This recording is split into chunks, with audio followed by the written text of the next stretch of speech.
Bom, vamos estudar o capítulo, a seção 6.7 de inverno, planicidade afim.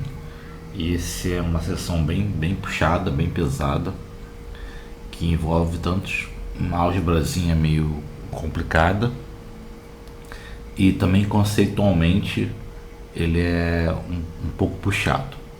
Porque, bom, o título é Planicidade afim, Affine Flatness. Isso nos faz uma pergunta: o que é um espaço ser plano? Ou melhor, o que é uma variedade ser plana ou curva? Porque na realidade geral o espaço-tempo é uma variedade. Então o espaço-tempo a gente pode até ter uma noção de que seria um espaço curvo, e pelo menos o espaço, que seria um espaço curvo ou um espaço plano. A gente pensa no espaço euclidiano como plano, e a gente pensa no espaço de uma esfera, da casca esférica, como curvo. Porém, uma variedade vai além do nosso espaço-tempo. O conceito de variedade é um conceito bem abstrato. Vamos lembrar que uma variedade, no fim do dia, ele é um conjunto, certo, de objetos com uma topologia. Isso aqui a gente não chegou a falar direito, mas é uma estrutura topológica, mas é um tipo de parametrização, ou melhor, de coordenatização.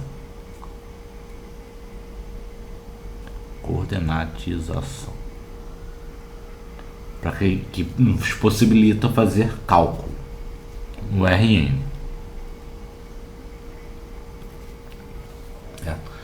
Então, a princípio, aqui não fala nada de um espaço como nosso espaço-tempo. Por exemplo, existem certos... O espaço de fases da mecânica pode ser visto como uma variedade, ele é uma variedade.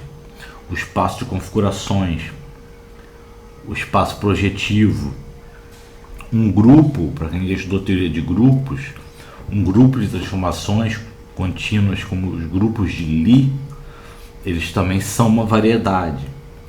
Então são estruturas que a princípio nada tem a ver com o espaço real que a gente vive. Então que aí é muito mais difícil você definir o que seria plano ou curvo, porque não é algo que você consiga visualizar, não é algo que tem uma visualização clara. Então temos que pensar, o que é um espaço ser plano, uma variedade ser plana? E aí vem a ideia da geometria riemanniana. Da onde ela tem início? Basicamente, a geometria não riemanniana ela vem para estudar geometrias que não obedecem ao quinto postulado de Euclides. A gente tem Euclides.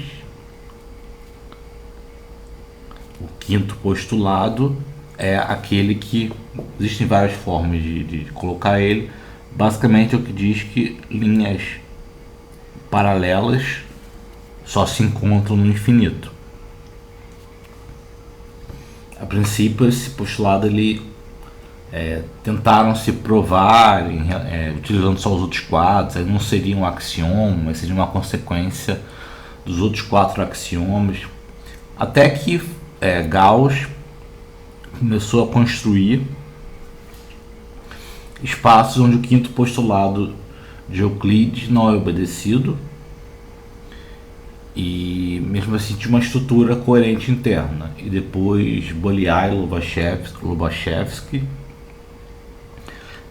trabalhando nisso também, cada um independentemente conseguiu construir um espaço onde o quinto postulado de Euclides não é obedecido. E aí Riemann vem generalizar isso de duas, porque a gente pensava, Gauss tratou mais um espaço bidimensional, uma superfície bidimensional, mergulhada dentro do espaço euclidiano, e Riemann estendeu esse conceito para N dimensões. Mas originalmente a ideia de plenitude tem a ver com linhas retas, ou, como a gente sabe, linhas retas no espaço euclidiano são geodésicas.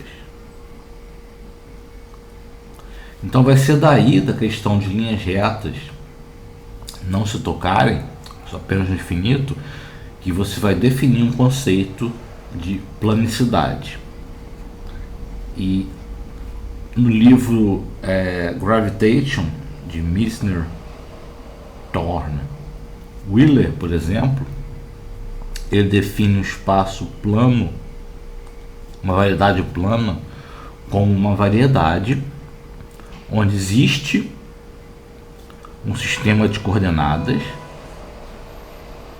que cobre toda a variedade, tal que qualquer geodésica, ou melhor, toda geodésica,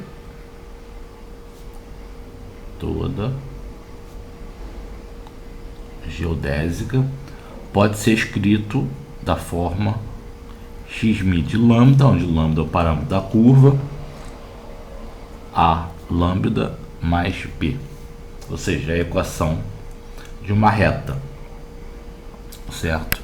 E se a gente voltar para a equação da geodésica, d2x mi d lambda 2 mais gama mi, voltar para o ABC, sempre esqueço, ABC dxb d lambda dxc d lambda igual a zero, utilizando um parâmetro afim, lambda que é um parâmetro afim. Essa equação obedecida se a conexão for nula.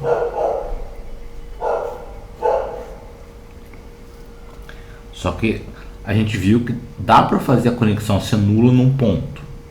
A gente não quer só num ponto agora. Aqui a gente quer que a conexão seja nula em todos os pontos, em toda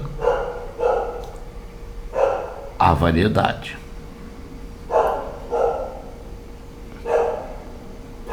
Então, isso é uma forma de você definir o espaço plano. E aí o que a gente vai ver ao longo da sessão é o seguinte: o espaço ser plano está intrinsecamente ligado ao fato do tensor de Riemann ser nulo. Se o espaço é plano, o tensor de Riemann é nulo. Se o tensor de Riemann é nulo, o espaço é plano. Certo? O de inverno, ele meio que quebra essa discussão, introduzindo o conceito de conexão integrável. Conexão integrável, que é aquela conexão onde, se você tem duas curvas, normalmente a conexão é colocada na variedade, e aí você pode fazer derivada covariante, então fazer um transporte paralelo. Então a conexão é integrável se você fazendo o transporte paralelo entre dois pontos, o resultado final independe da curva que você está utilizando. Então basicamente a ideia vai ser para construir um espaço plano, você pode, tendo uma base de vetores, onde nesse ponto ela é ortonormal, por exemplo, você poder transportar essa base ortonormal paralelamente para qualquer outro ponto da variedade. E aí você só consegue fazer isso de forma coerente se ela não depender do caminho. Se ela depender do caminho, indo por outro caminho, ela chegue de outra forma, então você não consegue criar um sistema de coordenadas onde no sistema de coordenadas onde a conexão é nula em todos os pontos, certo?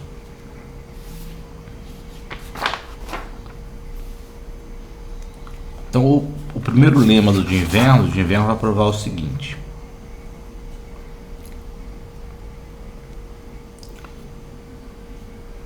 a relação entre integrabilidade e o tensor de Riemann. Ele vai provar que se a conexão é integrável, o tensor de Riemann é nulo, e se o tensor de Riemann é nulo, a conexão é integrável.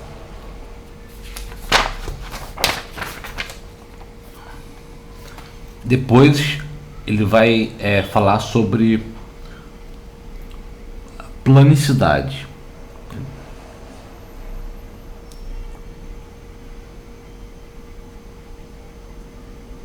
Que normalmente a questão de ser plano, basicamente ele é uma definição, certo?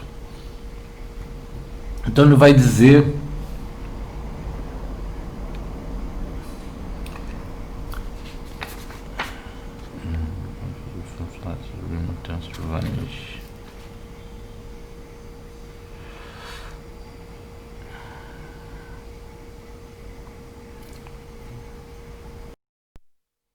ele vai dizer que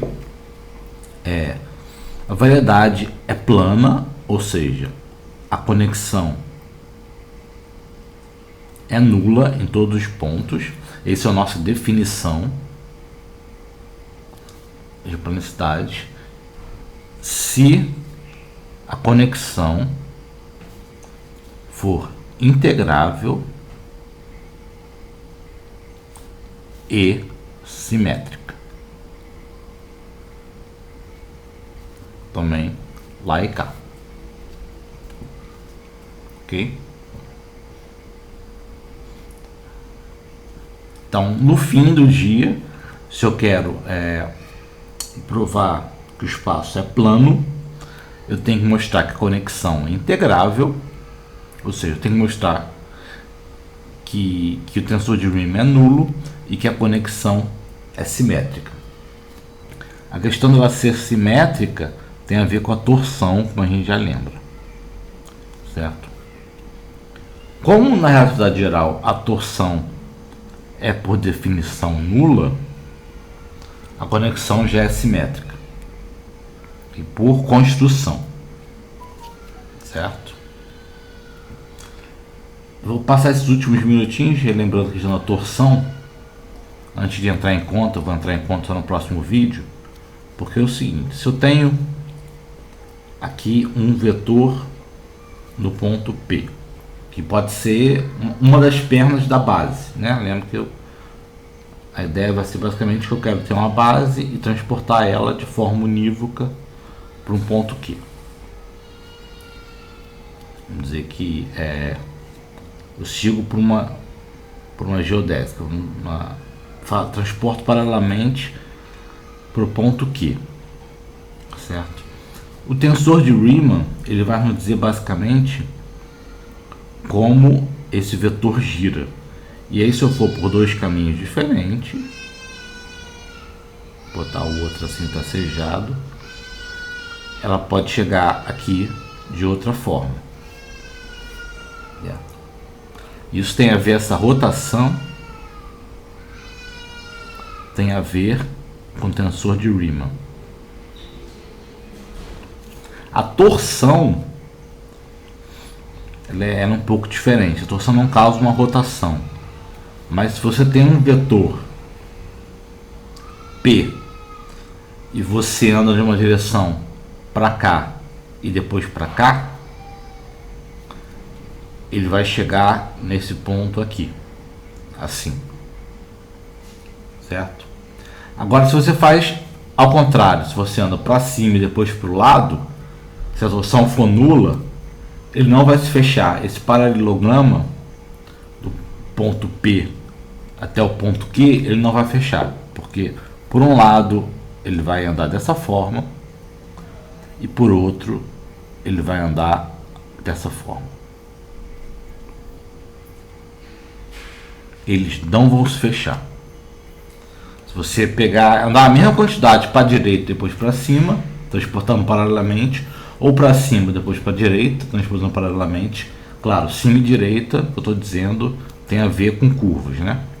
Por essa curva, depois essa curva, ou por essa curva, depois essa curva, eles não se fecham. Então isso aí já quebra a nossa possibilidade de criar um espaço que seja igual ao espaço plano. Por isso que a conexão tem que ser simétrica. Então, a partir do próximo vídeo, a gente vai entrar nesses duas lemas e fazer a conta com mais detalhes.